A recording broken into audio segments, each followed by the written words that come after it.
संजय गायकवाड आपल्या सोबत आहे, आपण त्यांच्याशी बातचीत करणार आहोत. संजयजी, आपण पाहतोय की आपली ताकद एकीकडे वाढते, दुसरीकडे संजय राऊतांनी आज संजय दिना पाटील यांना म्हटलेलं आहे की तू आहे आणि मी आहे, आपण दोघं एकमेकांना पाहून घेऊ. मी संजय राऊतांचं स्टेटमेंट पाहिलं. ते अतिशय नीच दर्जाची भाषा त्यांनी संजय दिना पाटलांशी वापरली.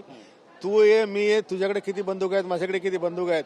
खरं तर संजय राऊतांची शारीरिक क्षमता खरंच कोणाशी लढायची एवढी अशी अवकात आहे का, एवढी ताकद आहे का, ज्याच्या फक्त तोंडामध्ये दम आहे, बाकी तो काही करू शकत नाही.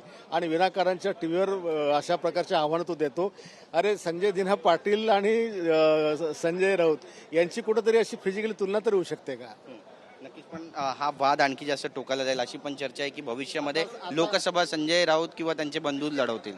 आता असं झालंय की संजय राऊत हा वैतागलेला आहे, संतापलेला आहे, त्याचं डोकं काम करत नाहीये, तो चिडचिड करतोय, व्हायलेंट झालाय. त्याच्यामुळे मनात येईल तसा तो बेछूटपणे या लोकप्रतिनिधीवर आरोप करत आहेत. पण शेवटी हे मान्य केलं पाहिजे की जनतेने या लोकांना निवडून दिलेलं आहे, हे जनप्रतिनिधी आहेत. संजय राऊत ज्या पद्धतीनं शिवीगाळ करतायत, त्यांनी पत्रकार परिषद पण शिवीगाळ केली आणि ज्या भाषेचा ते वापर करतायत याला उत्तर कसं देणार? मला तर वाटतं त्याला त्याच्याच भाषेत समजायला पाहिजे.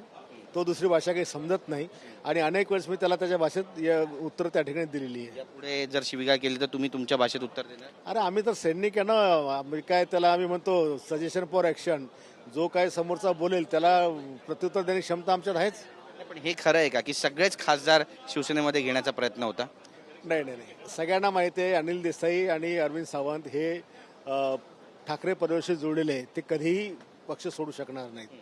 हा राहिला चौथा विषय, तर तिसरा विषय तर आपण सांगू शकत नाही, त्यात बदल होऊ शकतो. मग हे दोन तर कधीच सोडू शकत नाही. नक्कीच आमदार आणि इतर नगरसेवक हे सुद्धा येण्याच्या गतीवर आहेत. आता बऱ्यापैकी आमदारांची मानसिकता हीच आहे, परंतु बऱ्यापैकी आमदारही त्यांच्या परिवारातलेच आहेत. त्याच्यामुळे आता ती संख्या कधी किती जुळू शकते हे भविष्यातल्या घडामोडीवर समजेल आपल्याला. राजे निंबाळकर यांचे फॉलोअर्स घटत आहेत आणि राजा वाजे यांचे जे फॉलोअर्स आहेत ते वाढत आहेत. बरीच टक्के टिप्पणी यावरून सुद्धा होते की निष्ठा आता हरवलेली आहे. नाही, असे फॉलोअर घटत असतात. ते घटले तर आमच्याकडचे वाढतील.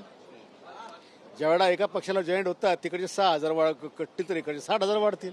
त्याच्यामुळे तो हे 2-4-5 दिवस हे सगळं चालत असतं.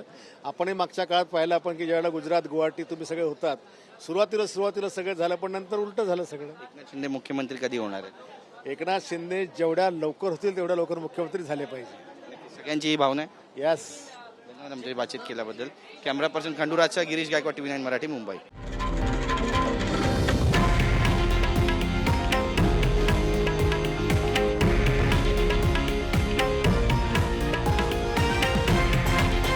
हे आहे देशातील नंबर 1 न्यूज नेटवर्क आणि आपण पाहत आहात TV9 मराठी, एकमेव.